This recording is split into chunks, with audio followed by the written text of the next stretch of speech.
Hello students, welcome back to Resonant Studies. मेरा नाम है कुशाग्र, आप सभी का टीचर, दोस्त, भाई, बंधु, सखा, मेंटर और साथी। और इस वीडियो में हम कवर करेंगे बायोग्राफी ऑफ महाराजा प्रताप आदित्य चक्रवर्ती और यह होगा उसका पार्ट 2। तो दोस्त, टाइम वेस्ट ना करते हुए चैनल को सब्सक्राइब करो और घंटी का बटन दबा लो और आगे बढ़ते हैं वीडियो में। दोस्त, वीडियो में आगे बढ़ने से पहले एक बार समराइज कर लेते हैं पिछले एपिसोड और पिछले पार्ट के कंटेंट को। तो भाई, सबसे पहले पिछले पार्ट में हमने डिस्कस किया था बैकग्राउंड, यानी प्रताप आदित्य चक्रवर्ती का बैकग्राउंड क्या था, वो राजा कैसे बनता है, उसका स्ट्रगल पावर में बने रहने के लिए, उसके लड़े हुए बैटल्स सल्का, पटना, राजमहल, जिन तीनों बैटल्स को वो जीत जाता है। इसके आगे की स्टोरी हम डिस्कस करेंगे आज के एपिसोड में। सो गाइस, स्टे ट्यून्ड और बने रहो चैनल के साथ। और भाई, एक बार फिर से सब्सक्राइब अपील कर रहा हूं भाई, चैनल पे घंटी का बटन दबाओ और उसको सब्सक्राइब कर दो। दोस्तों, वीडियो में आगे बढ़ते हैं और जैसा कि हमने डिस्कस किया था, सल्का, पटना और राजमहल, इन तीनों जगहों पर मुगल्स ऑलरेडी प्रताप आदित्य के खिलाफ बैटल हार चुके थे। पर इतने पर भी मुगल बादशाह अकबर का पेट नहीं भरता था।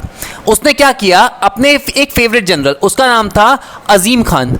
तो भाई, अजीम था या आजिम था मुझे नहीं पता ठीक से, तो अब अपने हिसाब से समझ लेना। तो भाई, अजीम खान को भेजता है प्रताप आदित्य को कैप्चर करने। भाई, प्रताप आदित्य के बारे में कुछ बातें बताना चाहूंगा।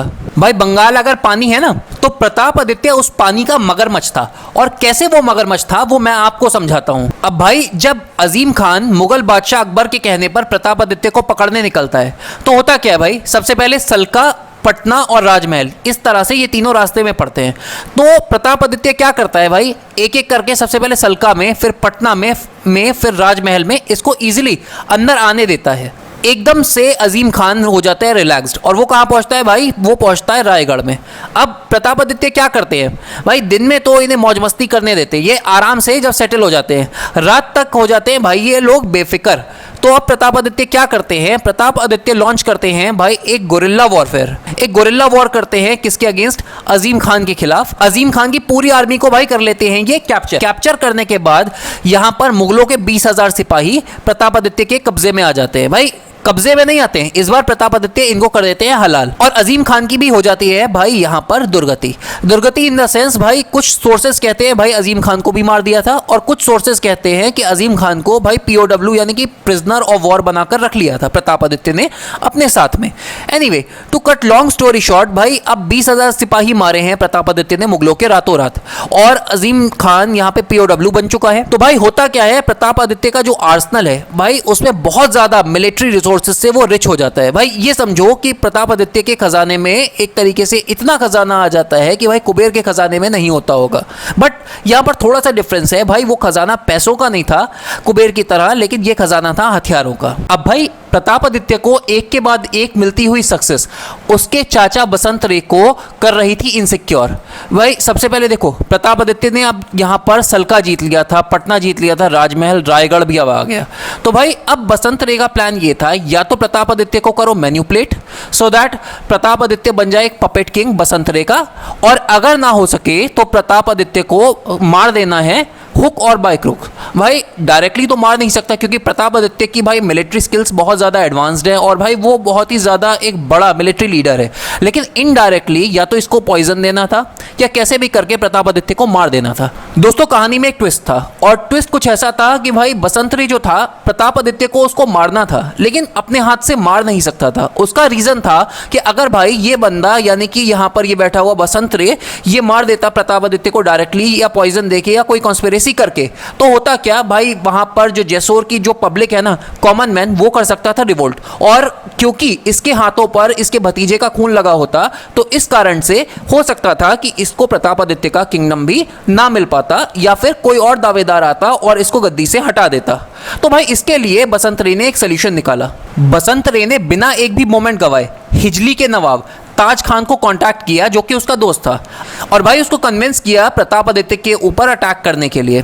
अब दोस्त, जहां एक तरफ नवाब ताज खान प्रताप आदित्य के ऊपर अटैक रेज करने के पूरे मूड में था, वहां पे अपनी पूरी तैयारी कर रहा था, वहीं पर दूसरी तरफ प्रतापादित्य भी इस मौके की तलाश में था कि भाई वो किसी ना किसी तरीके से हिजली को कैप्चर कर सके।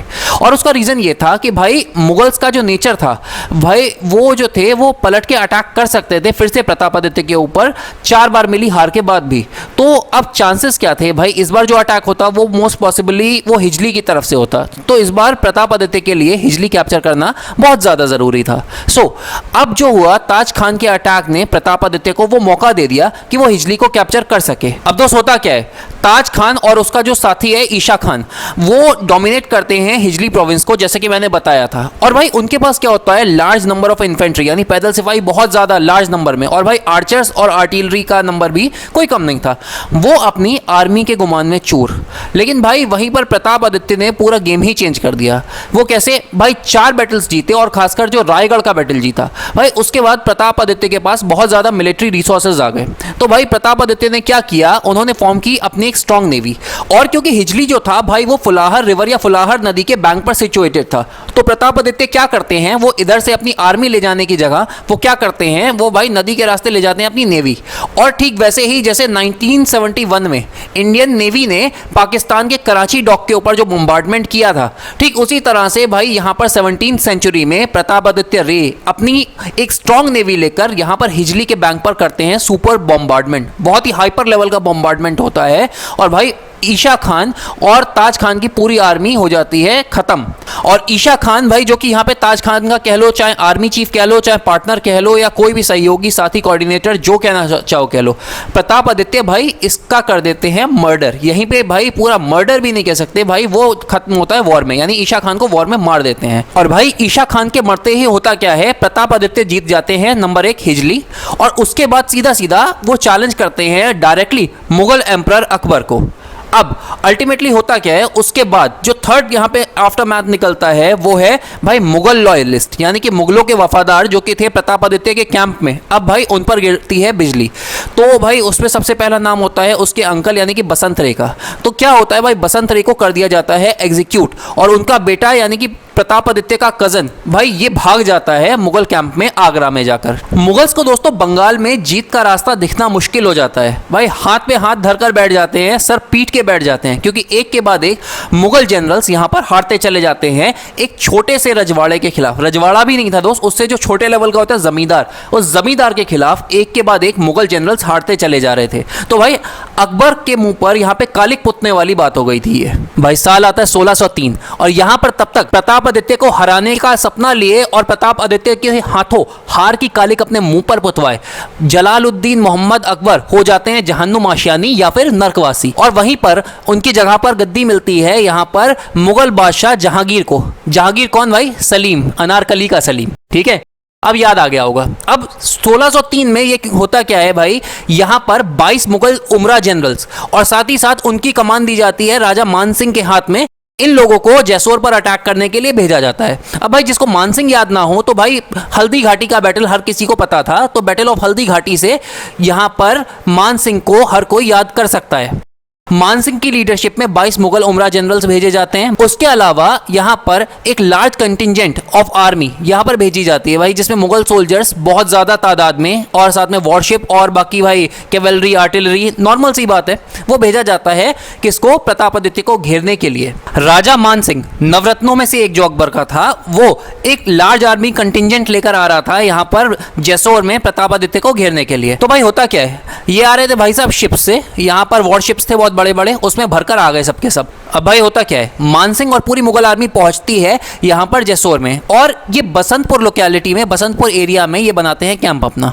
अब जैसे ही बसंतपुर एरिया में एक तरफ ये लोग कैंप बना रहे होते हैं, तो भाई ये लोग देखते हैं इधर ईस्टर्न बैंक की तरफ नजर घुमा के। अब यहां पर ईस्टर्न बैंक पर क्या देखते हैं भाई, प्रतापादित्य जो है वो अपनी आर्मी के साथ तैयारी कर रहा है वॉर के लिए।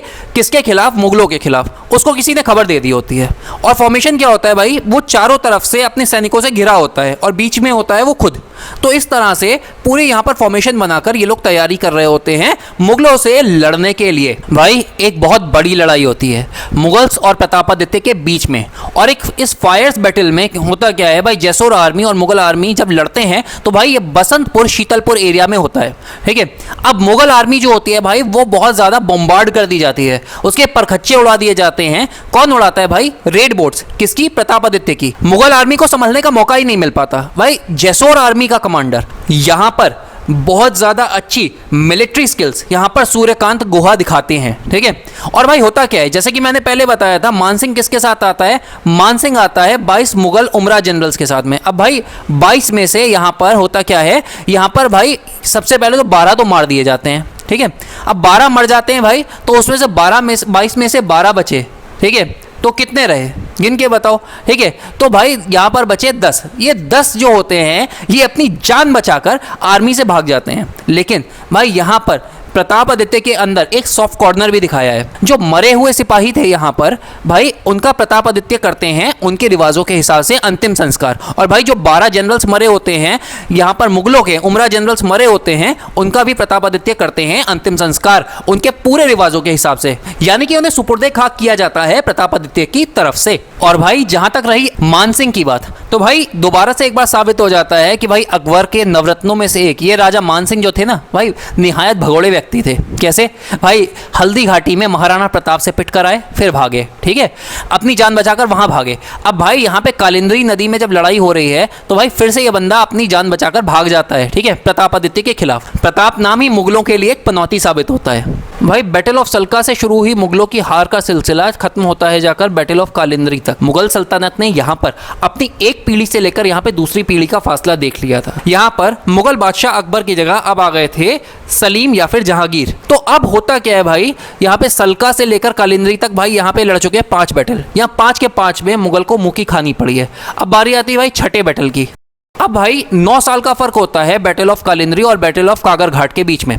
कैसे मैं बताता हूं भाई, देखो यहाँ पे 1603 में होता है यहाँ पे आपका बैटल ऑफ कालिंदी, और 1600 यहाँ पे 12 में होता है आपका बैटल ऑफ कागर घाट। यहाँ पर मुगल दोबारा से लौटकर आते हैं और मानसिंह एक दूसरा चांस लेता है, यहाँ पे दूसरी बार अपने आप को ट्राई करता है प्रतापादित्य के अगेंस्ट में। लेकिन दोस्त इस बार ट्राई कर रहा है मानसिंह, तो भाई फर्क क्या है? क्या पहले की तरह मुगल फिर से कोई गलती दोहरा रहे थे? नहीं, यहाँ पर मुगल पहले की तरह कोई गलती नहीं दोहरा रहे थे। भाई इस बंदे की शक्ल देखो, इसका नाम है भावानंद मजूमदार। ये कौन था भाई? ये था प्रतापादित्य के दरबार में एक मंत्री। आप सोच रहे होंगे भाई मैं इसका नाम क्यों ले रहा हूँ, क्या था इस मंत्री से लेना देना? तो मैं बताता हूं क्या था इस मंत्री से मुगलों का लेना देना। भाई मुगलों ने क्या किया, इसको थोड़ा सा भाई एक्स्ट्रा पैसे दिए, यानी कि इसको ब्राइव किया, और इसे ब्राइव करके मुगलों ने इसको मिला लिया अपनी तरफ। और अब क्या हुआ, इसने भाई प्रतापादित्य की पूरी इंटरनल सिक्योरिटी और प्रतापादित्य की पूरी स्ट्रैटेजीज के राज पहुंचाना शुरू कर दिया मुगलों को। भाई जैसा कि मैंने कहा, अब आता है साल 1612 और महीना है जनवरी का।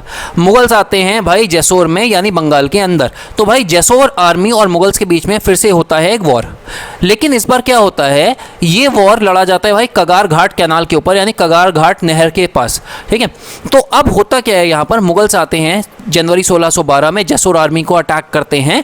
और भाई इस बार क्योंकि मुगलों की आर्मी बड़ी थी, जैसोर आर्मी को पता था इनसे जीत सकते नहीं हैं, तो भाई वो टैक्टिकल रिट्रीट करते हैं। जैसे मुगल इनका पीछा करते करते पीछे आते हैं, ये लोग पलट जाते हैं। और यहाँ पर क्या होता है भाई, यहाँ पर इनकी जैसोर आर्मी की तैनात होती है आर्टिलरी। भाई हैवी कैनोनेड होता है। भाई मुगलों की आर्मी की फ्रंट लाइन का इस कैनोनेड की वजह से होता क्या है भाई, उनके परखच्चे उड़ जाते हैं बहुत बुरी तरह से। अब भाई जैसोर आर्मी को लगने लगता है हर बार की तरह इस बार भी हमारी जीत होने वाली है। लेकिन दोस्त, किसी चीज का दुनिया में काट हो सकता है, लेकिन धोखे का काट नहीं हो सकता है। भाई जैसोर आर्मी जैसा कि हमें पता है इनिशियली जीत रही थी, लेकिन भाई भावानंद मजूमदार ने धोखा दिया था, ये हम सब जानते हैं। तो भाई भावानंद मजूमदार के दिए इस धोखे के कारण होता क्या है, जैसोर की जो आर्मी भाई इनिशियली जीत रही थी, अब भाई उस आर्मी की जीत बदल गई थी एक बहुत करारी हार में। वो दोस्त ऐसे ही कि जैसे ही यहाँ पर जैसोर की आर्मी को लग रहा था वो जीत रहे हैं, सडनली यहाँ पर क्या होता है, ऑल ऑफ अ सडन यहाँ पर मानसिंह एक दूसरी टुकड़ी तैयार करके रखता है मुगल आर्मी की, और भाई जैसोर फ्लीट के ऊपर बुलवाता है धावा।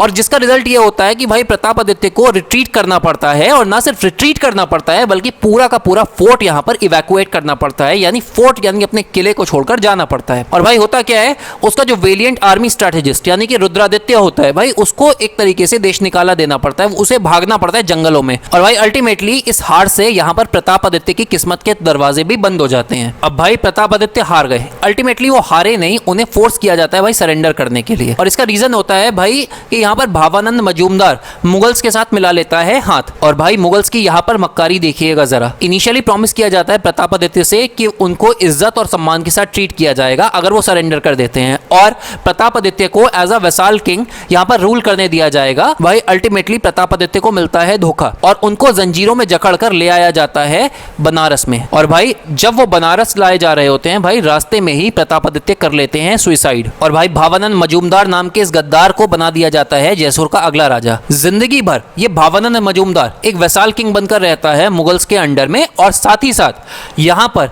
भाई ये पूरी उम्र बिता देता है अपनी मुगलों के जूते चाटते हुए। भाई अब जरा एक नजर डाल लेते हैं इस बात पर कि प्रतापादित्य की हार के बाद यहाँ पर जयसोर किंगडम का होता क्या है। तो भाई इसके लिए मैं कोट करूंगा हिस्टोरियन तपन राय चौधरी के वर्ड्स को। तपन राय चौधरी कहते हैं भाई कि प्रतापादित्य जब हार जाते हैं तो उसके बाद भाई मुगल इंसानियत की सारी हदें भूल जाते हैं। भाई लूट, डकैती, बलात्कार, कोई ऐसा गंदा काम नहीं होता जो यहाँ पर मुगल छोड़ देते हैं। तो दोस्तों ये थी बायोग्राफी राजा चक्रवर्ती प्रतापादित्य की। Thanks for watching, thank you, signing off, जय हिंद। मिलते हैं अगले वीडियो में, और अगले वीडियो के टॉपिक का सजेशन कमेंट सेक्शन में देना बिल्कुल भी ना भूलें।